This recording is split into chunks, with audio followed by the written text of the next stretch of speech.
Eat right challenge के तहत आज श्रीनगर में एक प्रोग्राम मुनक्किद किया गया। इस दौरान माहिरीन ने सही और मिलावट से पाक ग़िज़ाए खाने पर जोर दिया। Food safety and standards authority के इस प्रोग्राम में डिवीजनल कमिश्नर कश्मीर पीके पोले भी शरीक रहे। मुख्तलिफ शोबों के माहिरीन यहाँ शरीक थे। इन शुरा ने मिलावटी ग़िज़ाओं और जंक फूड्स के नुकसानात के हवाले से बात की। इन माहिरीन ने आवाम पर जोर दिया कि वो जंक फूड और बाज़ारों में दस्तयाब मिलावटी ग़िज़ाओं से अपने अहल खाना को दूर रखें।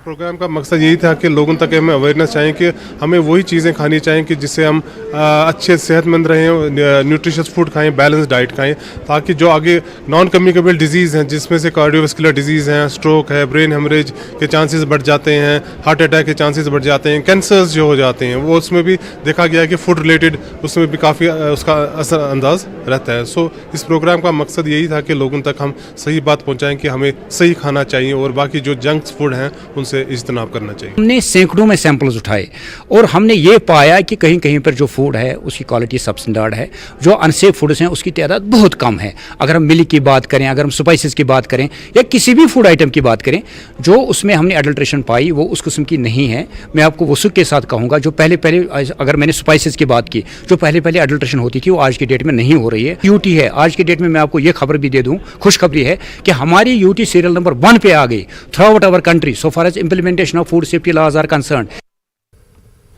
बडगाम के वाचू खान साहब में आज कांग्रेस की जानिब से पार्टी वर्कर्स कन्वेंशन का एहतमाम किया गया। कन्वेंशन में जम्मू कश्मीर कांग्रेस के सदर जी ए मीर समेत पार्टी के आला लीडरान ने शिरकत की। इस दौरान जी ए मीर ने कहा कि बीजेपी की जम्मू कश्मीर मुखालिफ पॉलिसियों के खिलाफ कांग्रेस पार्टी ने हमेशा आवाज़ उठाई है। इन्होंने कहा कि अगर जम्मू कश्मीर में कांग्रेस की हुकूमत बनती है तो इन पॉलिसियों को ख़त्म करना कांग्रेस की अव्वलीन तरजीह होगी। मीर ने कहा कि कांग्रेस ने मरकज़ को पहले ही जम्मू कश्मीर में इंतखाबात कराने की तजवीज़ दी है ताकि यहाँ की आवाम को सियासी नुमाइंदगी हासिल हो सके। इस कन्वेंशन में कई पंचों, सरपंचों और मुकामी नौजवानों ने शिरकत की।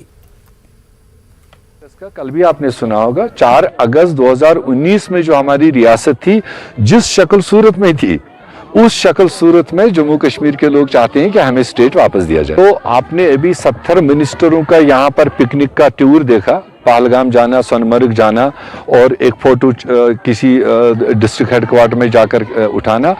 हमने उनको लगातार सवाल किए। 450 करोड़ रुपए उन मंत्रियों पर हमारे स्टेट के बजट से खर्च हुआ। 450 करोड़ तो कितना अच्छा रहता है कि मंत्रियों के आए बगैर वो 450 करोड़ मेरे गरीबों के किसी स्कीम में देते। खुद अगर बीजेपी को आप पूछेंगे, जब हम लोग उनके साथ तालमेल करना चाहते थे तो बड़ा पूरा देश में हंगामा कर दिया कांग्रेस पीएजीडी के साथ, मगर वो आज भी बीजेपी आज भी नेशनल कॉन्फ्रेंस के साथ में बैठी है। कारगिल हिल काउंसिल में आप देख लीजिए, वहां नेशनल कॉन्फ्रेंस और बीजेपी की कोalition है।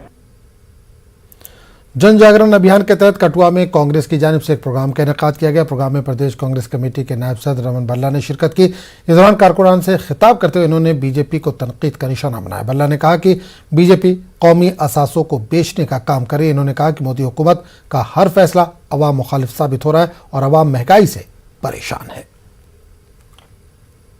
इनकी तस्करी आ रही है। अब तो मोदी साहब के पास यूटी है, करोड़ों के 100 करोड़ से नीचे आते नहीं। तो अब रखवाली तो भाजपा के पास है, अमित शाह जी के पास है। वो यहाँ पे आते हैं, क्या कौन सी बटालियन कौन सा तोहफा देंगे। और हम सबको लोगों को इन चीज़ों से नहीं, हमारे पहले मान सम्मान आत्म सम्मान जो था हमारा, कि हमारा डोगरा रियासत जिसको महाराजा हरि सिंह ने बड़े खून से सींच के अपनी ताकत के उसका फैलाव किया था, आज तो उसको यू टर्न में करके धज्जियाँ उड़ा दी, छोटे से यूटी में बना दिया। और लेफ्टिनेंट गवर्नर, हमें गवर्नर वाली रियासत चाहिए, इसके लिए हम जद्दोजहद करेंगे। ये विकास इसलिए तो हम कहते हैं कि अगर सब कुछ ठीक ठाक चल रहा है तो आप चुनाव की घोषणा करें। आप एमपी के चुनाव कर सकते हैं, बीडीसी के हो गए, पंचायतों के, तो कौन सा साम सूंघ जाता है भाजपा को, क्योंकि उनको असली चेहरा सामने दिखाई दे दिया कि हिमाचल के बाद जिस 4 बाई इलेक्शन जहां पर भी हुई तो भाजपा को मुंह की खानी पड़ी और यहां पे भी खाएंगे। जम्मू कश्मीर अपनी पार्टी ने कठुआ के भूदी गांव में एक रोज़ा कन्वेंशन का इनेकाद किया, जिसमें पार्टी के नायब सदर गुलाम हसन मीर ने खुसूसी तौर पर शिरकत की। इस मौके पर कारकुनान से खिताब करते हुए इन्होंने कहा कि बच्चों के बेहतर मुस्तकबिल के लिए अपनी पार्टी को मजबूत करने की ज़रूरत है। इन्होंने कहा कि क़याम अमन के लिए अवाम के बुनियादी मसाइल को हल करना होगा और ये काम अपनी पार्टी बखूबी अंजाम देगी। जहाँ तक कश्मीर में मिलिटेंसी तो है, लेकिन कुछ पीरियड में मिलिटेंसी दब के रही। अब सिविल किलिंग्स हो गई हैं, government should take note of it कि ये कैसे हो रहा है। लेकिन हमारा मानना है कि जो मिलिटेंसी है, मिलिटेंसी के इसको देखना है कि क्यों मिलिटेंसी हो रही है, उसको कैसे ख़त्म किया। अपनी पार्टी ये बिलीव करती है सिविल किलिंग्स किसी भी कीमत पे सही नहीं है, सिविल किलिंग्स को रोकने की ज़रूरत हो। सिविल किलिंग्स जब मिलिटेंट करता है उस वक्त भी हम ये कंडेमन करते हैं और उनको ये कहते हैं ऐसा नहीं होना चाहिए। अगर सिक्योरिटी फोर्सेस के ज़रिए से भी सिविल किलिंग हो वो भी कंडेमनेबल है। That is never expected from our disciplined forces की वो सिविल किलिंग्स करें। कुपवाड़ा में नेशनल कॉन्फ्रेंस ने पार्टी कारकुनान की मीटिंग तलब की। इस मौके पर सीनियर लीडर चौधरी मोहम्मद रमजान ने कहा कि आने वाले इलेक्शन में पीपल्स कॉन्फ्रेंस अपनी पार्टी का पता तलाश करना मुश्किल हो जाएगा। वहीं मीर सैफुल्लाह ने कहा कि एनसी एक तंजीम नहीं बल्कि एक तहरीक है। वर्करों से खिताब करते हुए कैसर जमशेद लोन ने कहा कि दफ़ा 370 हटने के बाद कश्मीर में हालात ख़राब हो रहे हैं, सरकार गलत बयानी से काम ले रही है, अवाम की मुश्किलात में हर गुजरते दिन के साथ इजाफा हो रहा है। लीडरान ने वर्करों पर जोर दिया कि वो पार्टी को बुनियादी सतह पर मजबूत करे ताकि नेशनल कॉन्फ्रेंस अपने दम पर इक़्तिदार हासिल करे और जम्मू कश्मीर के हुकूक को बहाल किया जा सके। हर नए दिन हम देखते हैं कि कोई न कोई पार्टी वजूद में आके ये इसीलिए है कि जम्मू में वो करने नहीं देते हैं, लेकिन कश्मीर में ये करते हैं ताकि यहाँ का वोट बढ़ जाए। इनकी स्कीम तो यही स्कीम ऑफ थिंकिंग में इतना ही है कि यहाँ का वोट बढ़ जाए। ये ज़बरदस्ती थी, ताकत के बलबूते पर पार्लियामेंट में उनको सीटें ज़्यादा आ गई, लिहाजा उनका एक एजेंडा था बीजेपी का पिछले 70 साल से उनका एक एजेंडा था, उन्होंने अपना एजेंडा पूरा किया। नेशनल कॉन्फ्रेंस ब्रोफिट एजेंडा सोन रोदमुत ऑटोनमी रियासत जम्मू कश्मीर यह बहाल कर।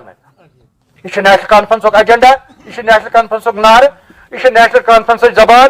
दिल्ली में जो बैठी सरकार है कि अभी भी होश में आओ, आप यहाँ आपने जो यहाँ फैसला लिया है उससे तबाही मच गई है। यहाँ पर जो उन्होंने दावे किए थे 370 हटेगा तो ये चीजें होगी, कौन सी तामीरदारी की यहां पे हुई, कौन सी मिलिटेंसी खत्म हुई। खबरों का सिलसिला जारी रहेगा लेकिन एक छोटे से वक्फे के बाद।